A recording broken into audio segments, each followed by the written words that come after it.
school vai começar a trobe, corra bom, maior não, tendo conta que é parte de tráfico, para nós não tá bom preparar, também, e nós espera naturalmente que tanto é muito não, maestro não, há vacação seguro, bom merecido. Nós estamos com diferentes escolas e acaba começar a preparar, tanto não a reunir com o personal, a manutenção está tomando lugar, é parte de limpeza, é parte caminho que nós para que o edifício também está em ferro, tudo isso aqui não. Seguro também de minha pessoa, que também de área aqui de ensinança, lo que eu se mais de parte de manutenção grande, toma lugar na escola.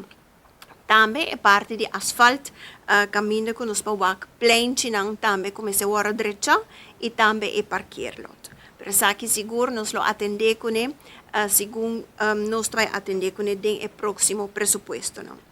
Também é parte de digitalização, que é sumamente importante para penetrar na escola. Nós temos diferentes escolas que já têm um aparato, é parte de digitalização, mas seguro falta mais de isso aqui.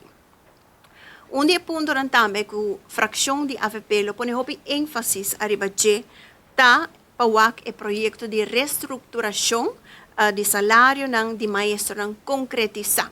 Nós sabemos que no caso que o ministro trabalhando diligentemente arriba o ponto aqui, para ser ponto seguro de atenção de ensinança, caminho que nós maestros merece seguro também é reestruturação aqui para ter salário mais justo.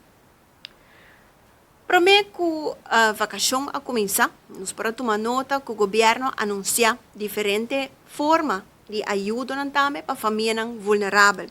Essa aqui seguro também a caída em bonteira, caminho que botar que pessoas com liberdade chega na remarque para essa aqui está assim bom uso de essa aqui também. Nós sabemos que o custo de vida aumenta na Aruba e netamente para o motivo aqui botawak com nos mester também de ajuda como governo, como parlamento, com ideia também para com nos por ajuda e parte que na pueblo treceu que mais cerca caminho bobo hay alívio também em diferente área